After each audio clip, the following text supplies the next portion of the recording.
The moment your paycheck lands, there's this weird psychological window where your brain hasn't decided what to do with it yet.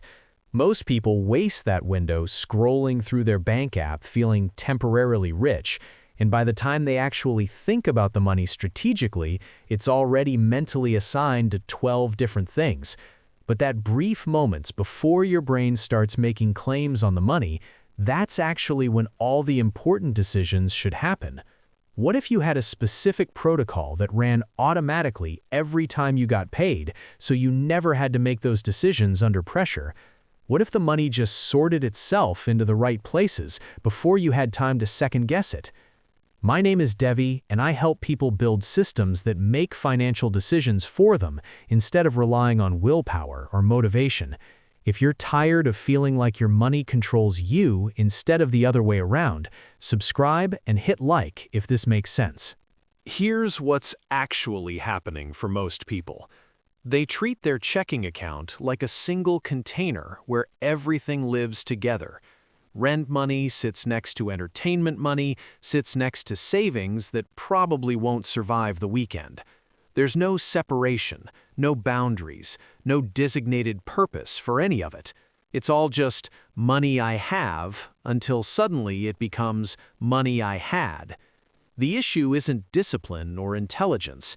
The issue is that when everything exists in one undifferentiated pile, your brain can't tell what's spoken for and what's actually available. You see a number in your checking account, and your brain interprets that as money you can use, even though most of it is already committed to obligations you haven't paid yet. People who stay wealthy don't operate this way. They don't keep everything in one account and try to remember what's designated for what. They create separation immediately. Money arrives and gets divided into categories before they even interact with it. The money for bills goes somewhere specific. The money for investments goes somewhere else. What's left over is genuinely discretionary because everything else is already handled. This isn't about complex accounting or tracking every dollar.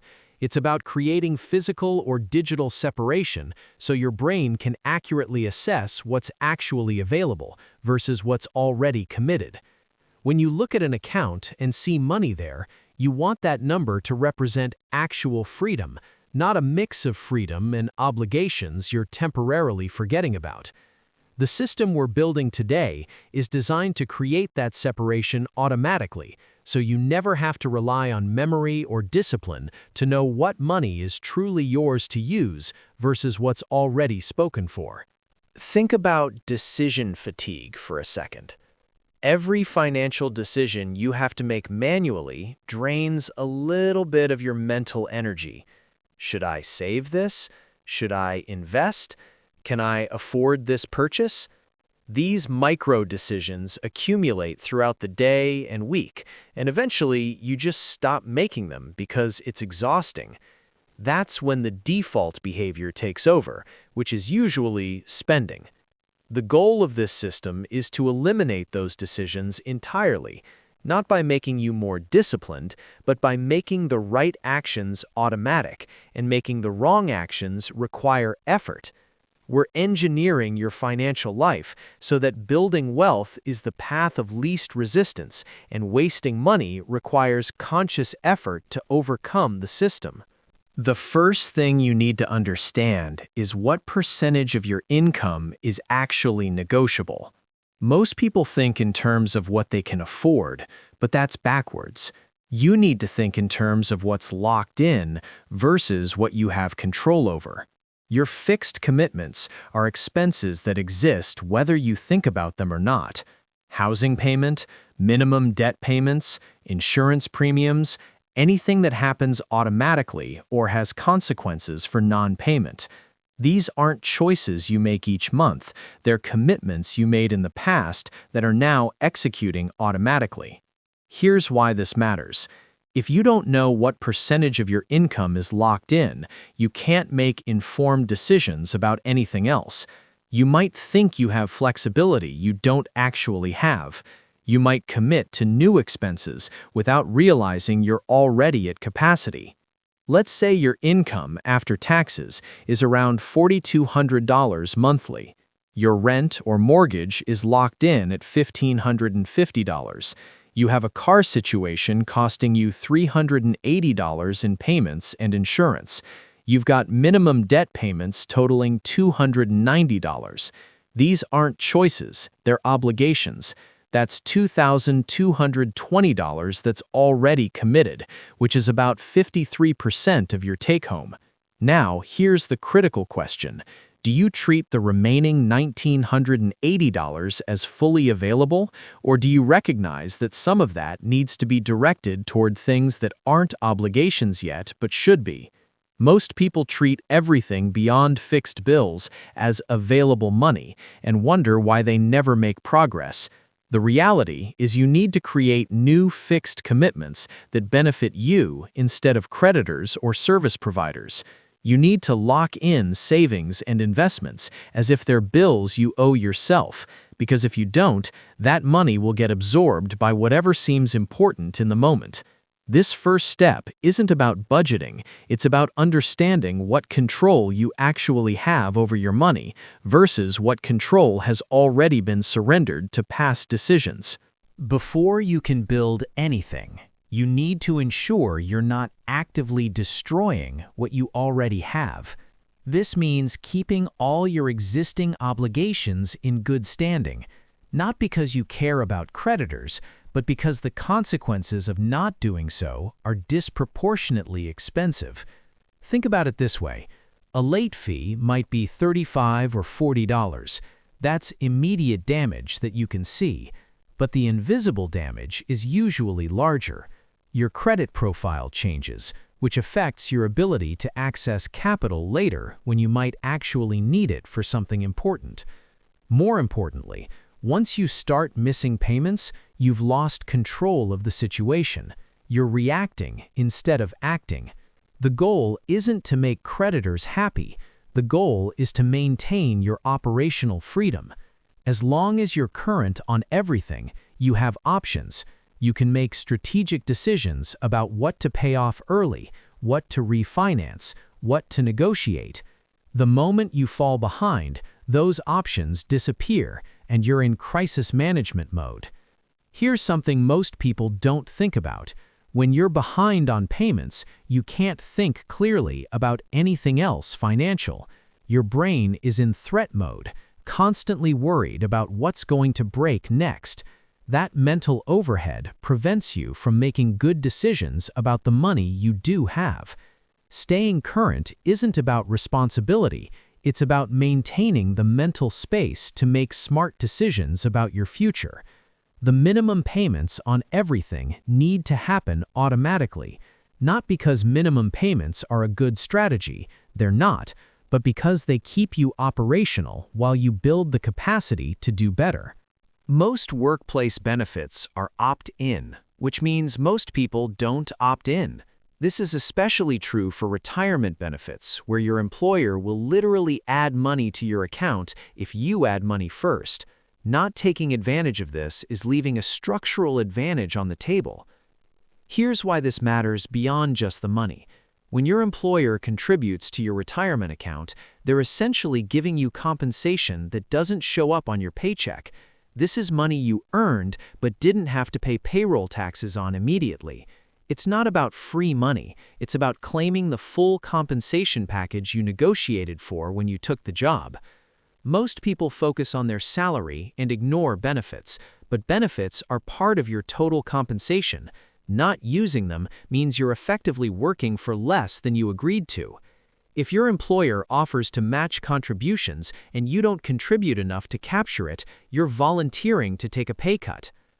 Beyond the employer match, you need to be directing money toward retirement not because of some distant future vision, but because it's one of the few tax-advantaged spaces where your money can grow without getting nibbled away by taxes every year. This isn't about sacrifice, it's about efficiency. Money you put in retirement accounts is the same money you'd be spending or saving anyway, but it compounds in a protected environment instead of getting taxed repeatedly. The amount matters less than the consistency. If you're systematically directing money toward retirement every single pay period, you're building something that grows independent of your active involvement. This creates optionality later, which is the entire point of money in the first place. The difference between people who can handle problems and people who get destroyed by problems usually isn't income, it's buffer. When something unexpected happens, do you have space to absorb it, or does it immediately cascade into other problems? Most people know they should have emergency savings, but they think about it wrong. They think about emergency savings as money sitting around doing nothing, waiting for disaster. That framing makes it feel like a waste. Here's a better way to think about it. Your operational cushion is what gives you the ability to make decisions without pressure. When your car needs work, you're not choosing between fixing it or paying rent. When you want to leave a job, you're not trapped because you can't afford a gap in income. When an opportunity comes up, you're not blocked by not having the capital to pursue it. The goal is not to prepare for disasters. The goal is to eliminate the situation where small problems become big problems because you don't have space to handle them. Someone with a cushion can handle a $2,000 surprise expense and still make their rent payment. Someone without a cushion has to choose, and choosing creates damage. Here's the thing most financial advice misses. The value of a cushion isn't primarily financial, it's psychological. When you know you can handle problems, you stop being afraid of them. That changes how you make decisions about everything else. You can take strategic risks because you're not worried about immediate survival. You can negotiate better because you're not desperate. You can plan long-term because you're not constantly in crisis mode. The amount you need depends on how much variability exists in your life. If your income is stable and your expenses are predictable, you need less. If either of those is variable, you need more. Start with enough to cover one bad month, then build toward covering 3 months, then 6. The goal is to reach a point where you could weather a job loss or major expense without making desperate decisions. Debt functions as a recurring claim on your future income. Every month, money you earn has to go pay for things you bought in the past instead of being available for things you want now or in the future. The faster you eliminate those recurring claims, the more control you have over current and future money. The strategy here isn't about what feels good or what's mathematically optimal. The strategy is about what creates momentum. Some people will tell you to pay off high-interest debt first because you save the most money. Others will tell you to pay off small debts first because you see progress faster. Both approaches work if you stick with them. Here's what matters more than the method. You need to see debts as obstacles between you and control of your money. Every debt you eliminate is one less claim on your future income. Once a debt is gone, that monthly payment becomes available for something else. That's not a future benefit, that's an immediate increase in your financial flexibility. Think about it this way. If you have 5 different debt payments totaling $850 monthly, that's $850 of your income that's already spoken for before you even receive it. As you eliminate each debt, that $850 gradually becomes available for other purposes. First, $150 becomes available, then $220, then $180, until eventually the full $850 is back under your control. The psychological shift that happens when you pay off a debt is more valuable than the interest you save. Suddenly, that money is yours again. You can redirect it toward other debts, toward investments, toward whatever you decide is important. You've reclaimed a piece of your financial life. Once you've handled employer retirement benefits and you've built your cushion, you can start creating other containers where money can grow. These aren't emergencies or obligations. These are structures that give you more options in the future. A Roth IRA is essentially a container where money can grow and you never have to share the growth with the government. You put money in after you've paid taxes on it, but from that point forward, everything that happens inside that container is yours. It grows tax-free and comes out tax-free when you're older. This matters because it gives you tax diversification. You're not betting your entire retirement on what tax rates will be decades from now. Beyond retirement accounts, you can open regular investment accounts that don't have retirement restrictions. The money in these accounts is accessible whenever you need it, though you'll pay taxes on gains when you sell. These accounts give you flexibility that retirement accounts don't. You can access the money before you're old without penalties, which means you can use it for major life events or opportunities that come up. The goal here isn't to maximize every dollar of growth. The goal is to create multiple places where money can be working instead of sitting idle, each with different rules and different purposes. Some money is locked until retirement. Some money is accessible but growing. Some money is immediately available. This diversity of containers gives you options regardless of what happens in your life. Everything we've talked about only works if it actually happens consistently. And the only way to ensure consistency is to remove human decision-making from the process. You can't rely on motivation or discipline because both of those fluctuate based on how you feel on any given day. Automation isn't about convenience, it's about creating a system that executes whether you're paying attention or not. Money arrives, gets divided into the right categories, moves to the right accounts, and you never have to make a decision about it.